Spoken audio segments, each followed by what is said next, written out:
みんな、ずんだもんなのだ。今日は、ずんだもんと一緒に、ある国に旅に出るのだ。みんなは、マレーシアって国を知ってるかなのだ。マレーシアって聞くと、どんなことを思い浮かべるのだ。おいしいご飯、美しいビーチ。実はね、マレーシアには、世界でもとっても珍しい、びっくりするような仕組みがあるのだ。みんな聞いてなのだ。マレーシアの国王はね、実は世襲じゃないのだ。なんと、5年ごとに選挙で選ばれるのだ。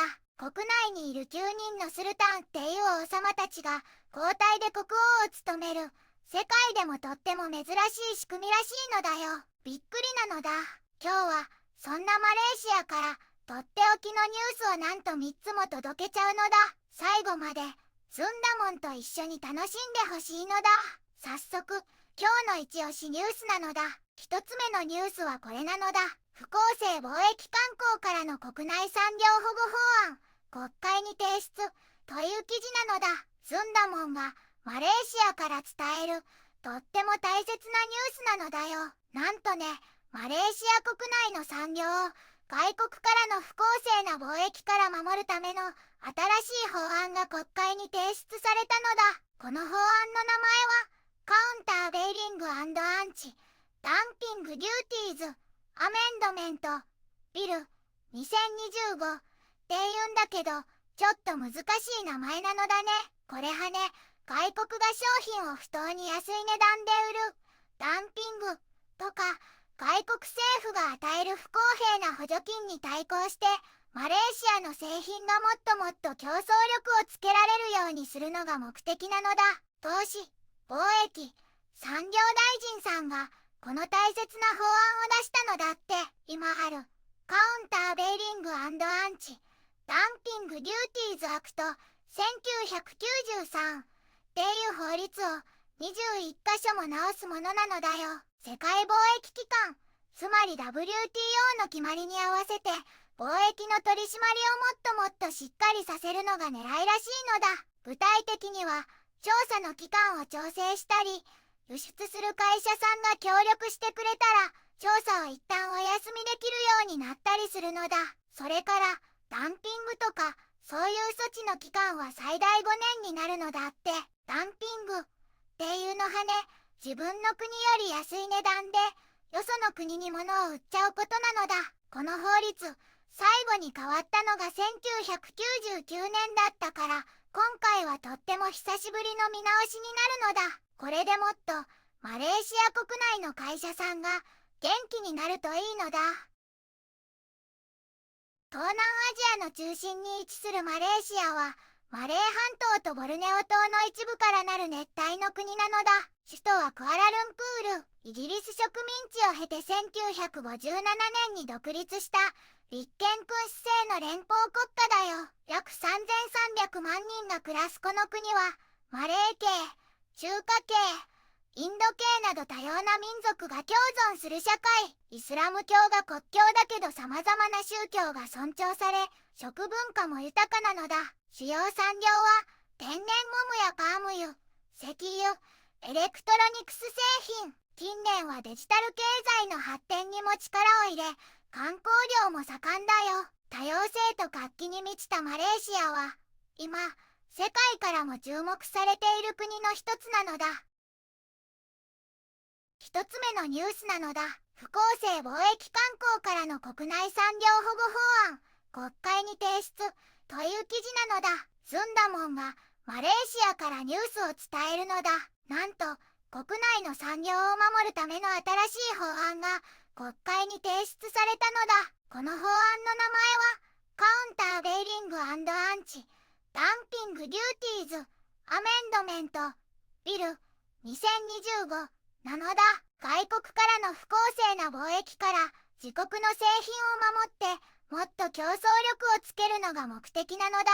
投資、貿易、産業大臣がこの大切な法案を出したのだ。これは今あるカウンターベイリング&アンチダンピングデューティーズアクト1993という法律を21箇所も直すものなのだ。世界貿易機関、つまり WTO の決まりに合わせてもっと貿易の取り締まりをしっかりさせるのが狙いらしいのだ。具体的には調査の期間を調整したり、輸出する会社が協力してくれたら調査を一旦お休みできるようになったりするのだ。それから不当に安い値段で商品を売るダンピングとか、外国政府が与える不公平な補助金に対抗する税金とか、そういう措置の期間は最大5年になるのだ。ダンピングっていうのは自分の国より安い値段でよその国に物を売っちゃうことなのだ。この法律、最後に変わったのが1999年だったから、今回はとっても久しぶりの見直しになるのだ。国内の会社さんがもっと元気になるといいのだ。2つ目のニュースなのだ。命療中の10代女性へ父親からの性的暴行を告白という記事なのだ。クアラセランゴールの病院で胃の痛みを訴えていた17歳の女の子がいたのだ。しかしね、お医者さんの診察中になんと自分の51歳の身の父親から性的暴行を受けていたことが判明したのだ。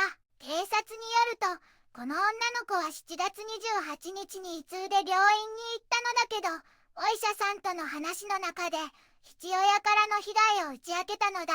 病院はすぐに警察に通報して、警察は7月29日にその情報を受け取ったのだ。そしてその日の夜には容疑者のお父さんを逮捕したのだ。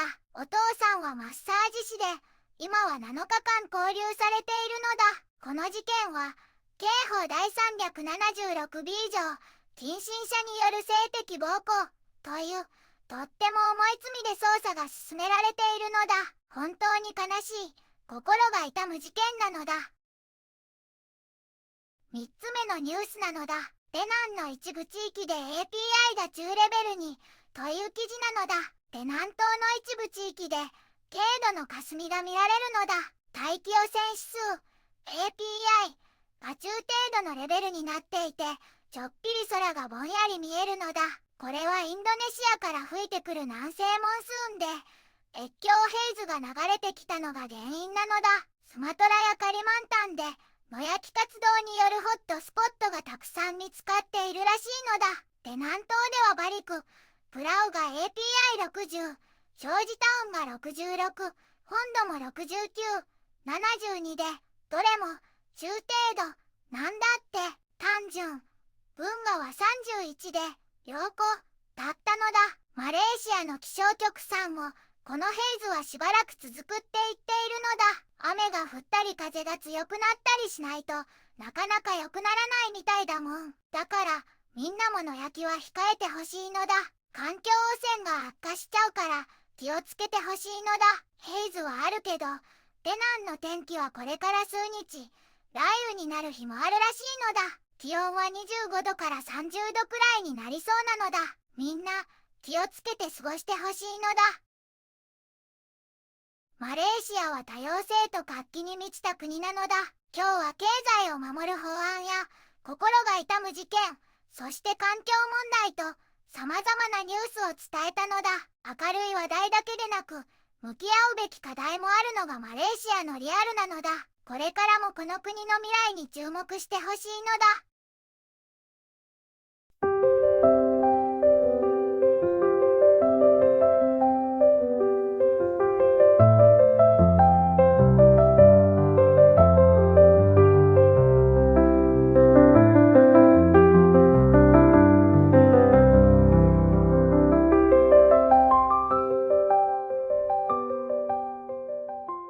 こんにちはなのだ。この番組では世界のあまり知られていない国や地域からちょっと不思議でちょっと感動するニュースをお届けするのだ。